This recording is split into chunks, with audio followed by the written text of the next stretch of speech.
বুখারী শরীফের 1461 নম্বর হাদিস।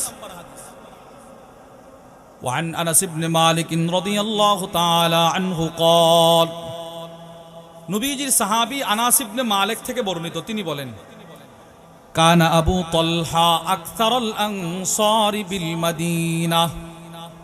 নবীজির একজন সাহাবী ছিলেন, নাম আবু তালহা। কি নাম বলেন না, কি নাম? আবু তালহা। উনি মদিনার বড় ব্যবসায়ীদের অন্যতম ধনাঢ্য ব্যক্তি ছিলেন। মা আলাম মিন নাখলিন, খেজুরের অনেক বড় ব্যবসায়ী ছিলেন, ওনার অনেক খেজুরের বাগান ছিল। আনাস ইবনে মালিক বলেন, ওয়া কানা আহাব্বু আমওয়ালিহি ইলাইহি বাইরুহা। ওনার সবচাইতে সম্পদের ভিতরে সবচাইতে পছন্দের সম্পদ ছিল একটা বাইরুহা, খেজুরের বাগান। ওয়া কানাত মুস্তাকবিলাতাল মসজিদ, যেই খেজুরের বাগানটা ছিল মসজিদে নববীর সামনে। সুবহানাল্লাহ, একেবারে মসজিদে নববীর সামনেই ছিল খেজুরের বাগানটা। وكان رسول الله صلى الله عليه وسلم يدخلها ويشرب من ماء فيها طيب। নবীজি কখনো কখনো তার খেজুরের বাগানে প্রবেশ করে মিষ্ট কুয়ার পানি নবীজি পান করতেন। এই পরিমাণ দামি খেজুরের বাগান ছিল। হযরত আনাস বলেন, ফালাম্মা উনজিলাত হাযিহিল আয়া লান তানালুল বিররা হাত্তা তুনফিকু মিম্মা তুহিব্বুন, আয়াতটা যখন নাজিল করা হলো, কামা আবু তালহা ইলা রাসূলিল্লাহ, আবু তালহা নবীজির কাছে চলে গেলেন, গিয়ে বললেন, ইয়া রাসূলুল্লাহ ইন্নাল্লাহ তাবারাকা ওয়া তাআলা ইয়াকুল, আল্লাহ তাআলা বলেছেন, লান তানালুল বিররা হাত্তা তুনফিকু মিম্মা তুহিব্বুন, যতক্ষণ পর্যন্ত নিজের পছন্দের জিনিসকে আল্লাহর রাস্তায় খরচ না করা যাবে ততক্ষণ নেক পাওয়া যাবে না, পুণ্য পাওয়া যাবে না, রবের ভালোবাসা পাওয়া যাবে না। ওয়া ইন্না আহাব্বা আমওয়ালি ইলাইয়া বাইরুহা, আর সকল মদিনার সাহাবারা ভালো করে জানে আমার সবচাইতে পছন্দের বাগান হচ্ছে বাইরুহা। ওয়া ইন্নাহা সাদাকাতুন লিল্লাহ, আপনি সাক্ষী থাকুন, এই মুহূর্তে আমি আমার পুরা বাগান আল্লাহর নামে সদকা করে দিলাম। জান, সদকা। সদকা কেন সদকা করলে রে? আরজু বিররাহা ওয়া দুখরাহা ইনদাল্লাহ, এই বাগান দান করার সওয়াব আমি আল্লাহর কাছে আশা করি। নবীজি কি বলছে জানেন? রাসূল বলে, কদ সামি'তু মা কুলতা, তুমি যা বলেছো সব আমি শুনেছি, কিন্তু আমি নবীজির মতামত হচ্ছে ফা ইন্নী আরা আন তাজআলাহা ফিল আকরাবিন, তুমি এই বাগানটা তোমার আত্মীয় স্বজনের ভিতরে দান করে দাও, যাও এদেরকে দিয়ে দাও। এবার হযরত আবু তালহা বলে কি জানেন? আফআলু ইয়া রাসূলুল্লাহ, আমি এটাই করব। ফাকাসামা আবু তালহা রাদিয়াল্লাহু তাআলা আনহু ফি আকারিবিহি ওয়া বানি আম্মি, উনার চাচাতো ভাইদের ভিতরে, উনার যত আত্মীয় স্বজন সবার ভিতরে এই বাগানটা দান করে দিয়েছে। এবার একটা কথা শুনেন, সুবহানাল্লাহ বলেন নাই। কেন বলেন নাই? হয়তো জানেন না বাগানটা কত বড়।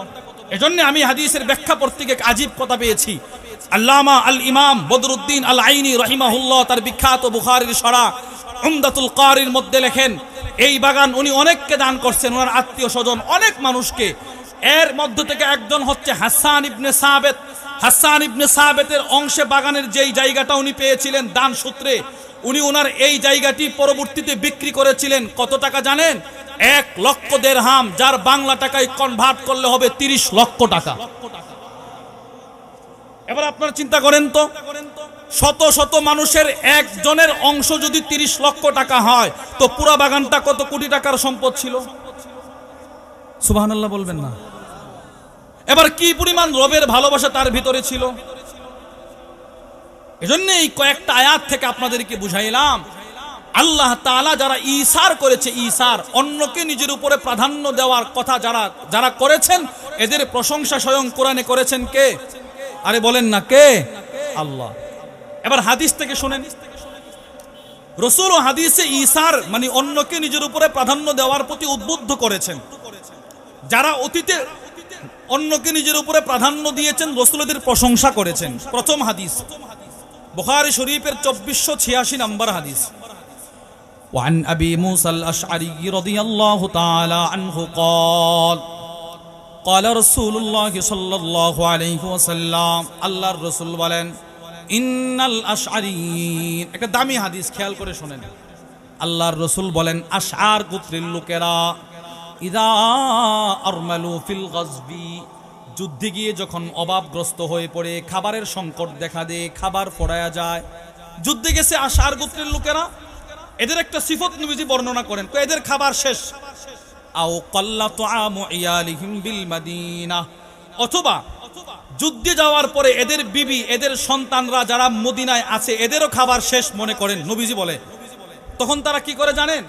কদ জামাউ মা কানা ইনদাহুম ফি সাউবিন ওয়াহিদ, এরা এদের কাছে ওই সময়ে যেই খাবারটাই থাকে প্রত্যেকের কাছে, কারো কাছে অল্প, কারো কাছে বেশি, এরা সবগুলো খাবার একটা কাপড়ের মধ্যে জমা করে, জমা। আরে সুবহানাল্লাহ বলেন। সবার তো সমান খাবার নাই, কারো একেবারে শেষ, কারো কিছু আছে, কিছু। এবার রাসূল বলেন, আশআর গোত্রের সাহাবারা একটা কাপড় বিছায়, বিছানোর পরে যেই সংক্ষিপ্ত খাবারগুলো আছে ওই খাবারগুলো সব আয়না এটার মধ্যে একত্রিত করে, সুম্মা তাসামুহু বাইনাহুম ফি ইনাইন ওয়াহিদ বিসাবিয়্যা, সমান সমান করে একটা ছোট পেয়ালার মাধ্যমে, পাতিলের মাধ্যমে সবগুলো খাবার আবার সবাই বন্টন করে নিয়ে যায়। চিন্তা করছেন? কেউ বেশি না।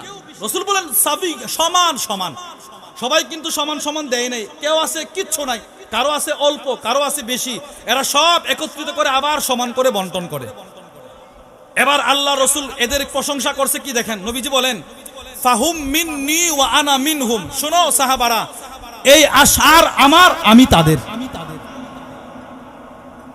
কি দামি কথা!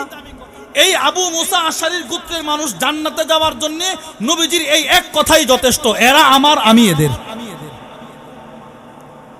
2 বুখারী শরীফের 5392 নম্বর হাদিস, ওয়ান আবি হুরায়রা রাদিয়াল্লাহু তাআলা আনহু قال قال رسول الله صلى الله عليه وسلم طعام الاثنين كافي الثلاثه, রাসূল বলেন দুইজনের খাবার তিনজনের জন্য যথেষ্ট।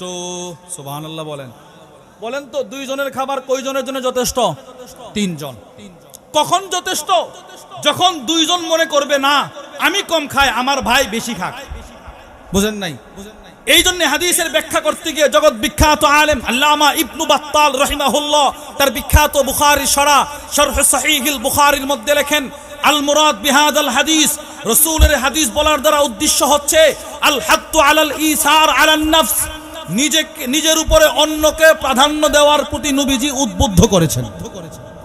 আল্লাহ তাআলা সূরাতুদ দাহরের মধ্যে বলেন ইসারের বিষয়ে, وَيُطْعِمُونَ الطَّعَامَ عَلَى حُبِّهِ مِسْكِينًا وَيَتِيمًا وَأَسِيرًا, জান্নাতি কারা?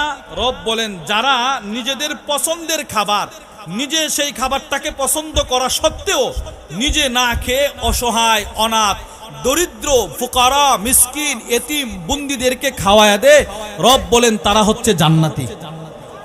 ওয়াজাযাহুম বিমা সাবারু জান্নাহ, এরা যে এই খাবারের উপরে ধৈর্য ধারণ করেছে, হুব্বিহির মার্জে কোন দিকে যাবে এটার বিষয়ে দুইটা মত আছে। অধিকাংশ মুফাসসিরিনদের মত হচ্ছে হুব্বিহির জমির ফিরেছে খাবারের দিকে, খাবার। আবার কেউ কেউ বলেন আল্লাহর দিকে, যারা আল্লাহর ভালোবাসায় এতিমকে খাবার খাওয়ায়। অধিকাংশ মুফাসসির বলে যারা নিজেদের পছন্দের খাবারটা নিজেরা না খায়া অন্যকে খাবার খাওয়ায়া দে, এরা পরকালে জান্নাতে যাবে।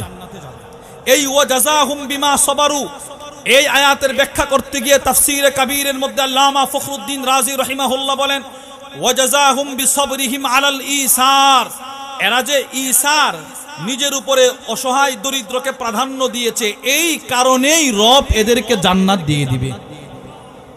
এই আয়াত থেকে আমরা ইসার মানে অন্যকে নিজের উপরে প্রাধান্য দেওয়ার সিফতের বিষয়ে আলোচনা পাইছি কিনা বলেন?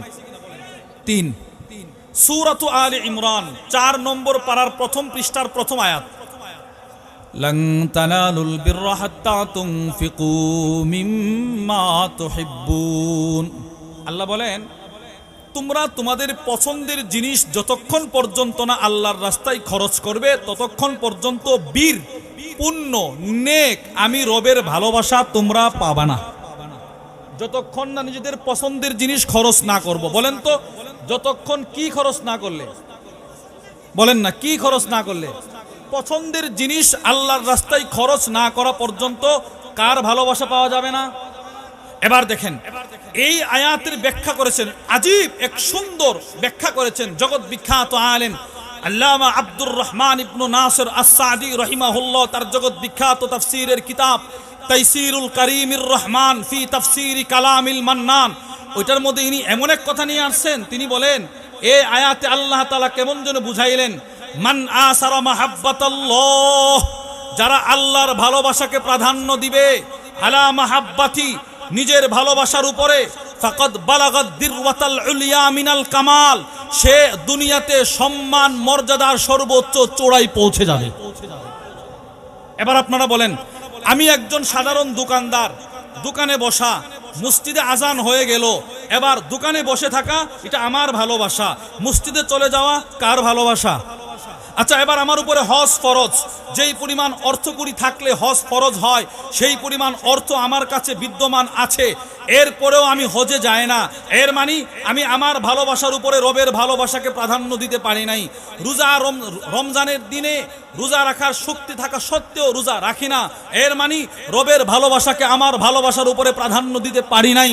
সৎকার সময় হলে সৎকা করতে পারি না, মালের ভালোবাসা, এর মানে রবের ভালোবাসার উপরে আমার ভালোবাসার উপরে রবের ভালোবাসাকে প্রাধান্য দিতে পারি নাই।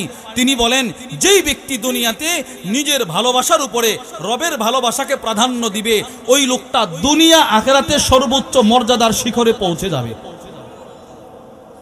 একটু হিসাব করেন তো, আমি আমার জিন্দেগির 30 বছর বয়সে কি পরিমাণ প্রতিদিন 5 ওয়াক্ত মসজিদের আজান শুনছি, হিসাব করেন। আমি আমার জিন্দেগিতে কি পরিমাণ নামাজের সময় হারাইলাম। আমাদের আনিসুর রহমান আশরাফি হাফিজাহুল্লাহ বলেন, রব প্রতিটা বান্দাকে ডাক দিয়ে দিয়ে বলবে, আমি শুধু জোহরের নামাজের সময় 5 মিনিট রাখি নাই, বান্দা তোমাকে 2.5 ঘন্টা সময় দিয়েছিলাম, কখনো 3 ঘন্টা সময় দিয়েছিলাম, তবুই তুমি মসজিদে গিয়ে একটু মাথাটা ঠেক দিয়ে আমি রবের ভালোবাসা দেখাও। এটা দেখবে রব, রব এটা বলবে আপনাকে, আমাকে বলবে, আমাকে, আপনাকেও বলবে। প্রত্যেক মানুষকে রব একা একা দাঁড় করায়া বলবে, কতটুক জিন্দেগিতে নিজের ভালোবাসার উপরে আমার ভালোবাসাকে প্রাধান্য দিয়েছো, হিসাব লাগাও। এই আয়াত যখন নাজিল হলো, সাহাবারা নিজেদের সবচাইতে পছন্দের জিনিসের উপরে আল্লাহর ভালোবাসাকে প্রাধান্য দেওয়ার এক প্রতিযোগিতা শুরু করে দিয়েছে।